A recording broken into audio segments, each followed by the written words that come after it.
नई गढ़ी में हुए गोलीकांड के बाद घटनास्थल का निरीक्षण करने पहुंची मऊगंज पुलिस।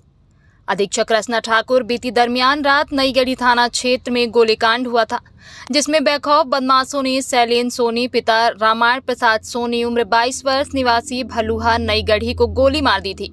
अकौरी में पिता की ज्वेलरी की दुकान है, जहां से वापस आते समय बर्रोहा गांव के पास कंधे और कमर में गोली लगी। शैलेन सोनी प्रयागराज में रहकर यूपीएससी की तैयारी करता है। ये स्कूटी से अपने घर भलुहा जा रहे थे, तभी रास्ते में बाइक सवार 3 बदमाशों ने घटना को अंजाम दिया। घायल युवक का इलाज अस्पताल में चल रहा है। वहीं इस घटना ने क्षेत्र में दहशत का माहौल निर्मित कर दिया है। पूरे मामले की जानकारी लगते ही अगस्त क्रांति मंच के संयोजक कुंज बिहारी तिवारी अस्पताल पहुंचकर घायल से मुलाकात की है।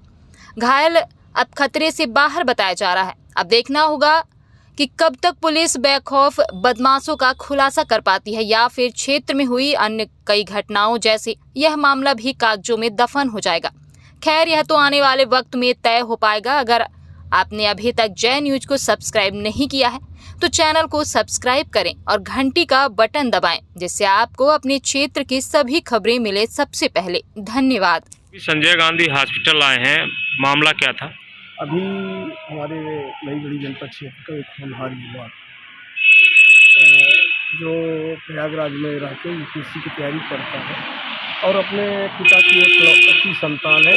उनके पिताजी की एक शॉप है ज्वेलरी की। आज वो अपना 35 गाँव जो उनका है, जोंझन गाँव शायद घर गए थे या कौरी से लौटते समय बर्रोहा में जो कई टर्न है उसके पास उसके ऊपर फायरिंग की गई है। गोली के निशान हाथ में 2 गोली लगी हुई है, एक पेट को छूती हुई निकली है, एक बगल में लगी हुई है। और जैसे सूचना मिली तो हम आके संजय गांधी पहुंचे थे। अभी ऑब्जर्वेशन में उसको रखा गया है और नई गढ़ी थाना के रामपुर चौकी प्रभारी विजय सिंह भी अभी पूछताछ कर रहे हैं। एएसआई अवस्थी पहुँचे हुए हैं। लेकिन एक इस तरह की घटना है, अभी आपने देखा है कि लौर थाना के मरना में एक युवा जो कियोस्क संचालक है, दिन दहाड़े उसके साथ लूट होती है। इसमें भी पीड़ित का कहना है कि एक पल्सर गाड़ी में 3 लोग थे और जबकि वो बस्ती है बर्रोहा की, ये है कि वहाँ 1 साल लगातार कई मोह है तो वहाँ आदमी सोलो होकर चलता है। ऐसी जगह गोलीबारी करना, सीधे गोली मारना एक बहुत ही चिंता का विषय है। और घटना की जैसे हमें जानकारी हुई, हमने फ़ोन के माध्यम से मऊगंज की पुलिस अधीक्षक महोदया को सूचना दिया और वो भी घटनास्थल पर पहुंच गई थी। थाना प्रभारी श्री गोविंद तिवारी जी भी निरंतर बने हुए थे। और आपके माध्यम से हमारी मांग है कि जो नई गढ़ी का क्षेत्र है यूपी की सीमा को पहाड़ी क्षेत्र से जोड़ता है, खासकर रामपुर चौकी क्षेत्र, और वहाँ चौकी में न कोई बल है ना वहाँ पर कोई गाड़ी है।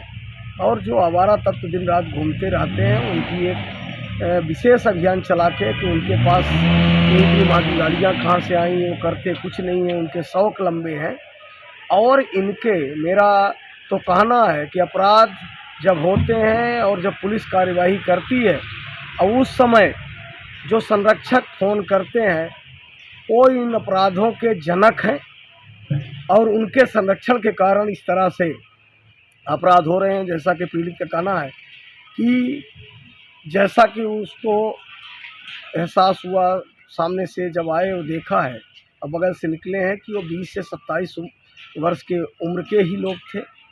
और इस तरह का अपराध जो अभी तक आप बड़े मेट्रो शहरों में देखते थे अपने यहाँ होने लगे हैं, बहुत बड़ा चिंता का विषय है। और हमने तो निरंतर कहा है कि ये जो नशा है ये कितनों की जान लेगा और इस तरह की घटना की बहुत उच्च स्तरीय जांच होनी चाहिए।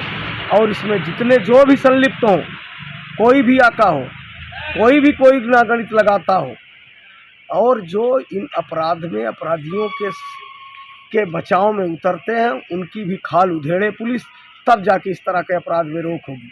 जिस तरह से शांति यूपी में आ चुकी है उस तरह की शांति यहाँ भी चाहिए। यहाँ के भी लोग शांतिप्रिय लोग हैं, लेकिन इस तरह की घटना बर्दाश्त नहीं होगी।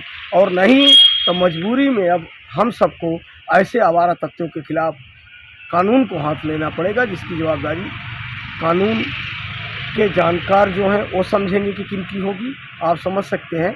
और फिर से एक बार मांग है कि नई गढ़ी थाने और रामपुर चौकी में बल की व्यवस्था की जाए, जैसा कि रामपुर थाना स्वीकृत है, तत्काल थाना शुरू हो। और इधर खर्रा और बहुती में भी एक एक चौकी की ज़रूरत है, लेकिन एक थाने में ही बल नहीं है, संसाधन नहीं है, और अपराधियों को पता है कि पुलिस वालों के पास कोई संसाधन नहीं है, गाड़ी तक है नहीं, इस कारण से वो और बेखौफ है।